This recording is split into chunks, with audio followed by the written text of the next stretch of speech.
Welcome to the PooCast podcast with your hosts, Browne and Pickering. Hi, and thanks for joining us again on the PooCast podcast. I'm Kaye Browne. And I'm Jocelyn Watts. And I guess I'm Brian Pickering. Yep, that's Watts, Browne and Pickering. Now, if you only just joined us, as a full explainer on our first show that tells you all about who we are, what we're doing, and why. And in this episode, we'll be talking about organic foods, what they are, and are they worth the money? And the rising cost of living's impact on the average family and how hard it is to put healthy food on the table. Absolutely. Plus, what about our furry friends? Is it possible to create home-cooked food for our pets and provide the balance that they need to actually thrive? But first, a quick PooCast news update with Kaye Browne. Over to you, Kaye. A modern keto-style diet combined with bush foods eaten by generations of Indigenous Australians is to be tested as the key to helping even more people put type 2 diabetes into remission. Years ago, it was thought T2 diabetes was a progressive bad disease, but now it's known sufferers can get off meds and live a healthy life. Well, look at me. True. Yeah.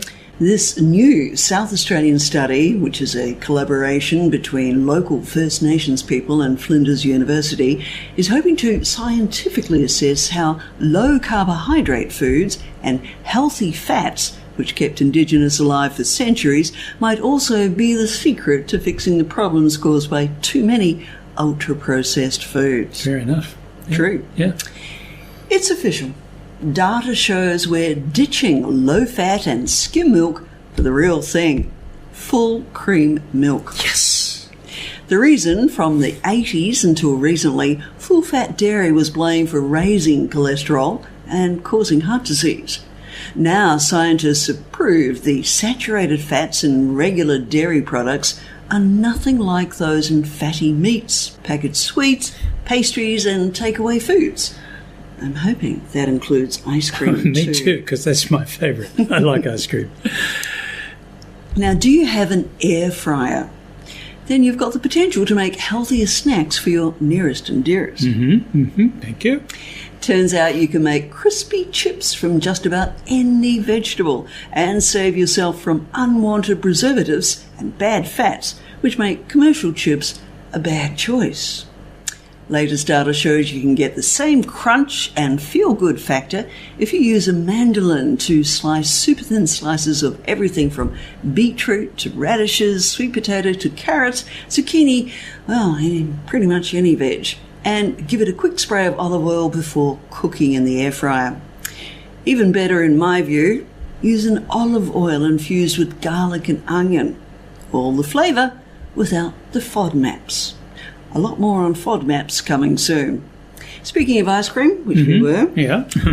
Not sure I'd be game to try this flavour ice cream in Germany. Cricket flavour. Decorated with dried brown crickets on top. No.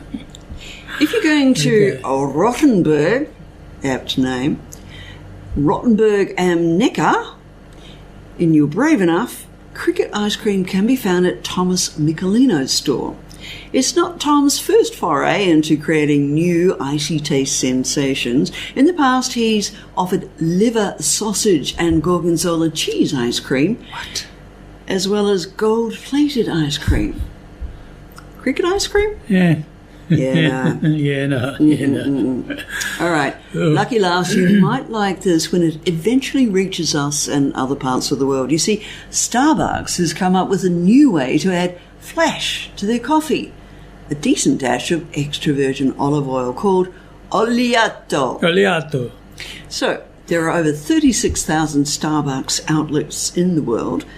The CEO chose to test this new option in his home country of Italy, believe it or not, in Milan. Some say the home of coffee. The result, Italians say it's way better than the keto idea of putting butter or coconut oil in coffee. They love EVOO in their coffee. Yeah. We'll have to wait and see, right? Yeah, absolutely. Thanks, KB. Well, that story about healthy snacks, I mean, this is the whole bottom line, isn't it, really? Like, what's a healthy snack, after all? Something that doesn't affect the bottom. Yeah. You know, I'm not putting any foods down, but if you go to the cupboard and get out some Tim Tams or something, is that a healthy snack?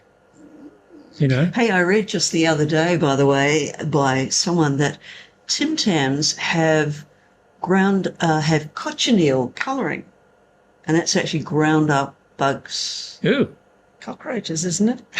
I won't be having Tim Tams again. Sorry, guys. You know, if you like Tim Tams, fantastic, go for it. But If hey, we're wrong, let us know. Send us an email. You're listening to the PooCast podcast with your hosts, Browne and Pickering. Okay, now, most people will have heard of organic food. But what is it and how is it different from normal supermarket foods? On our travels prior to COVID shutdowns, Brian caught up with Wendy, one of many solo female travellers we've seen on the road, who was very passionate about organic foods and why we should be too. Well, you're very interested in food. Yeah, health and food, yeah. About healthy eating. I mean, a lot of people don't eat healthily these days. No, I don't know why. I don't understand it. I guess maybe it's to do with being how you're brought up. When I was a kid, we were eating the basics like steak and veggies and salads and things. But then I travelled halfway around the world and, you know, that sort of opened up my eyes to a lot of things. But I don't know. I'm just have a natural interest in health and well-being and would like to be vegetarian. I'm yet to get to...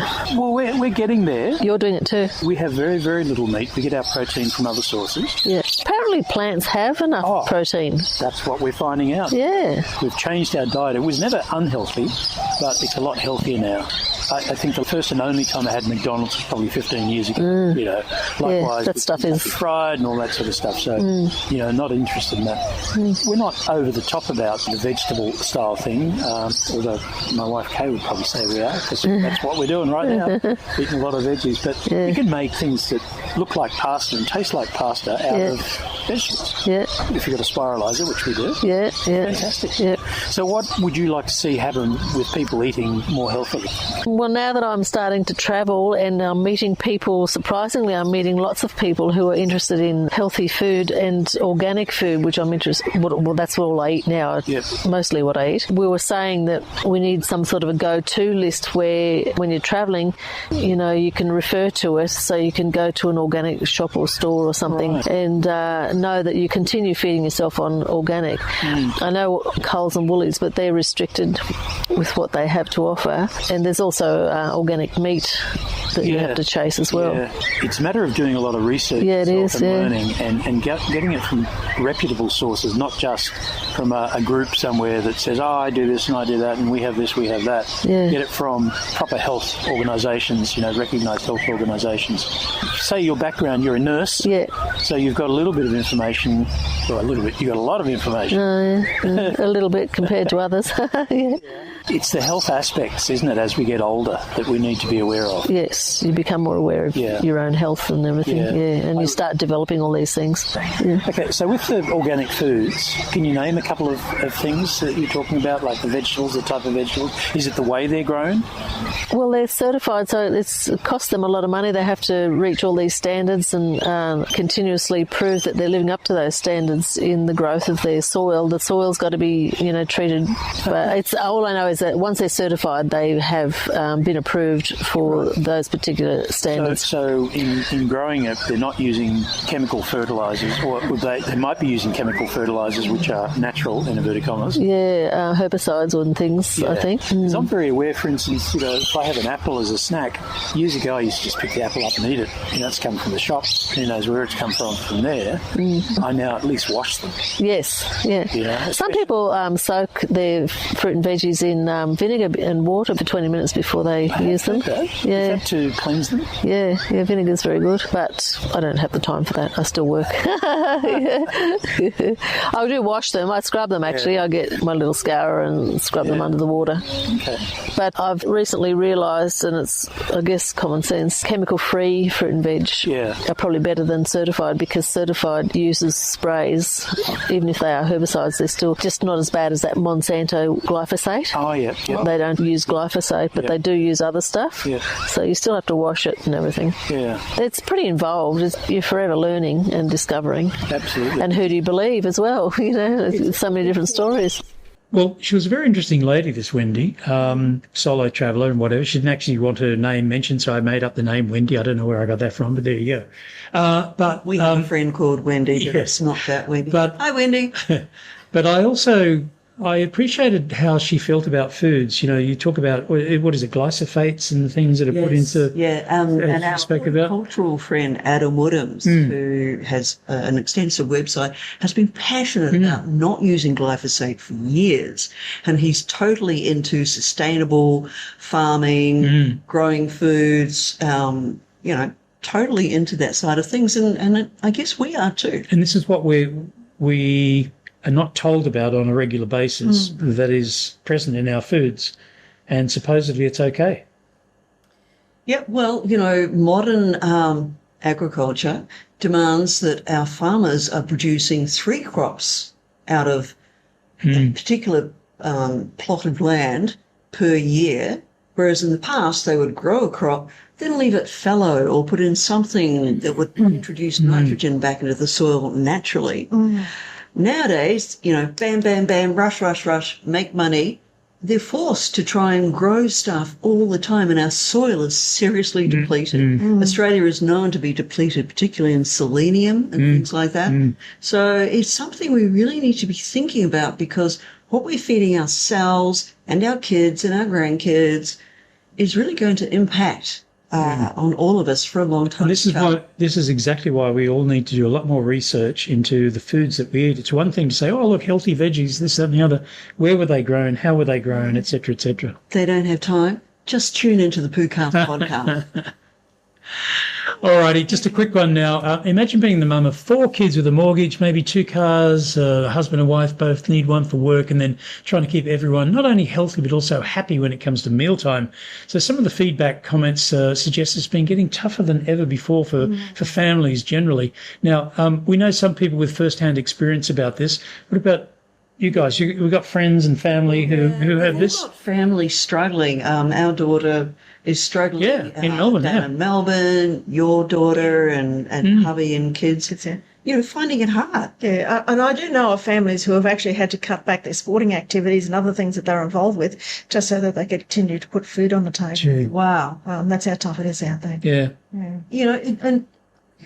Look, it's really hard. I understand that businesses need to make money. But when you hear, and I'm going to use Qantas as an example rather than a supermarket, they say, oh, the price of fuel. And I can't do a Scottish accent for the price of fuel. Qantas, or is he Irish? I'm not sure. Anyway, one of those. And it's like, oh, yeah, well, we made $500 million in profit, but, that's just accidental. And yes, we did lay off half our staff. Now, I don't think supermarkets are laying off staff, but they are certainly having costs creep up. And I know fuel prices, are a bit dicky. But seriously, the floods, all kinds of nasty natural disasters means that it is harder than ever to get healthy foods into the supermarket and therefore onto our tables. Are you a big fan of growing your own? Oh, definitely. Yeah. Unfortunately, I'm actually in a townhouse at the moment, so I don't have the space, although I could do pots. I know you could do a pot. Excuse me? I know you guys are in a caravan and you're actually doing better than I am. So I do have the space. So I could be doing more. Yeah. But yeah, I do. Well, there's lots of options, though, aren't there? You can grow, even if it's only herbs and basic bits and pieces, stuff you don't have to spend. Fresh green really helps. And there are all these companies now that are producing things called salad tables and things that are using effectively aquaponics. And you dabbled in aquaponics. I did, really enjoyed that. Yeah, it was good. And you can do it solar powered, the whole, green kind of adventure, as it were. I loved it. It was great. The plants grew really well. We had fish in the pond that fed the... so the fish excrement went through and nutrition. However, I don't think the fish were really that excited because our little black poodle love to go swimming in the pond and chasing the fish. Yeah. But hydroponics is something that I am actually looking at because I'm in such a small space and I don't have any ground space where I can dig or create. So if anyone's got a hydroponic system out there and they'd like to donate it to Jossie, she'll do a story on it for you and make sure that it gets out there. Jocelyn Magazine. Exactly. Yeah. By the way, don't forget to go to Jocelyn Magazine. Jossie is a well-regarded, highly awarded journalist and photographer, and there's really good stuff on Jocelyn Magazine. How much do you pay her to say that? Yeah. Under the table. No, it's true. Now, anyone who's ever seen a puppy almost swimming in their food bowl knows just how much canines of all ages love to eat. In fact, they'll eat pretty much anything, especially if they think it's people food. But is that a good thing?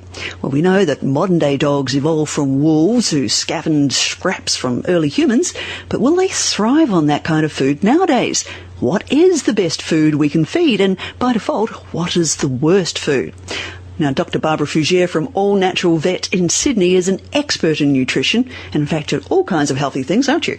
Barbara, thanks for joining us. Can dogs do well on anything we feed them, especially if it's homemade? Well, it depends what you're feeding them. There are a lot of very good quality foods that are very well balanced, and there are some that aren't so balanced, and a lot more people these days are feeding people foods and making up their own diets, etc., and that's where you can run into some problems. You can have as many problems overdoing it as you can underdoing it as well. I hadn't thought of that. Yeah, it can be very, very important, particularly for growing dogs. If you get the calcium and the phosphorus wrong, you could end up with lots of skeletal problems. So it's the sort of thing you should be talking to your vet about and getting some advice, particularly if you're feeding your own diets or diets you've read about on the internet or anything like that. Try and get some good advice so that you avoid problems in the long term. Oh, you're looking at someone who tried to do all of that with our very first dog, and you know, all these people giving me advice left, right and centre, and I tried to do the, you know, homemade diets and things, and I failed. So some of the things that people perhaps could easily do to add some extra vitamins and minerals, well, particularly minerals, to their pet's diet, what would you suggest? Well, it depends what's missing in the diet, and I guess if you're feeding a homemade diet, you really do need to get someone to look over it to make sure that it is complete and that it is balanced for all the nutrients. And then there's various ways of supplementing, from adding specific minerals, for example. A lot of our cereals in Australia are deficient in particular minerals because of the soils that they're grown on. And we miss out on them too, don't we? Yeah, absolutely. And we're selenium deficient as a country, and there's various other deficiencies around the place. So we can add particular nutrients into the diets. My favourite way of supplementing is to use whole foods. Actually use the foods that contain the minerals and the vitamins in them, because that way they're more available to the digestive system and you get a better balance. You're not going to run into dangers of overdosing. So whole food supplements to me are the way to go. And I can't resist asking, I heard someone saying, oh, my friend cooks up each week a whole heap of meat, cooks up the minced chicken, puts in some rice and some veggies. That's not a complete and balanced diet. There are a few things they would need to do to improve that, and the dog might do very well on that. I mean, animals can live on the smell of an oily rag. It doesn't mean they're going to thrive and be healthy and live a long life. So it is really important to have those diets checked and make sure they are getting everything. Otherwise, you really are probably going to contribute to poor health in the long run. What sort of things do they get if they just had that kind of cooked diet? Well, if it's a cat, which, they could actually end up with quite serious heart disease on a cooked meat diet. They have a very special requirement for taurine, which comes from fresh food, fresh meat. And we've actually seen that with some of the dry foods as well. They're particularly people, I don't really believe in this, but some people feed vegan diets to cats, and cats do need to eat real meat, and that's where they get their taurine from. And there have been a couple of cases now where we've had taurine deficiencies. As far as the cooked diet you're talking about there, a lot of natural homemade diets are very deficient in zinc, are very deficient in vitamin A, so you need to look at adding in some liver treats or liver, and also calcium. They need to eat bones if they're going to have meat in their diet. Very controversial topic, the bone thing. There are some people that swear by them and some that say they cause problems. It's a tricky one. It really is. There's no one diet that suits all animals, and there's no one bone that suits all dogs. And that's where talking to your vet and getting some professional advice where they can help you work out what's right for your dog. You're going to avoid a lot of the problems that can be associated with bones and hopefully get the benefits, which are obviously good dental health and also behavioural enrichment. And that was Dr. Barbara Fougere from All Natural Vet in Sydney. Now, if I recall, you actually did a nutrition course with Barbara. I certainly did. I got very interested in finding out the science behind feeding our pets rather than just sort of having a go. And I found it absolutely fascinating, and I've learnt so much. Are you supposed to try it all out on me first? It seems like I've been getting sort of quite different food lately. I know, but your teeth are good and your coat's shiny.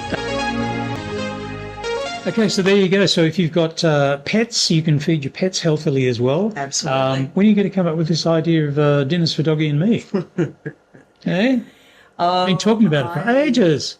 Have you seen you have seen how many documents I have on my computer, doggy food. I did, thanks to Barbara Fougere, Dr. Barbara, I did do the College of Integrative Veterinary Therapies. I did do their natural nutrition for pets, not only dogs, but cats. And I do have a greater understanding of how similar they are to us. So whatever we're eating, except for onion and garlic, actually a little bit of garlic's okay, but no onion, actually we can actually just give them steamed veggies that we're having. We can give them all kinds of lovely stuff, which will boost their immune system because it's got That's all the big kinds thing, of isn't good it? stuff. And then the omega-3s and things. You were talking about that in one of our other podcasts. Definitely, we need to be looking after ourselves. Our body can't make everything. So, yes, we need to have a variety. Exactly. And we'll have more about pets and pet health and all the rest of it, because it's all part of the thing. You know, if you've got an obese pet, why have you got an obese pet? Is it eating too much, not getting enough exercise? So it's the same with humans. Or is it a skinny pet? Because we also know about that too. It could be an overactive thyroid. So, you know, our passion, as you're probably gathering, is in helping to keep all of us feeling good for as long as possible without pain. Exactly. Yeah. There we go. That's it. It's another one for this week. Thank you very much again for joining us. As we keep saying, if you like what we do, tell a friend and share us on Facebook. Otherwise, let us know. Yeah. Talk to you next time. Okay. We'll write back to you. You might not know. You will like it. We'll be very polite. See ya. Thanks for joining us today on the PooCast podcast. If you like what we do, please share. And remember, our stories are for general information only. Make sure you always seek advice from your registered health professional. And thanks again for listening.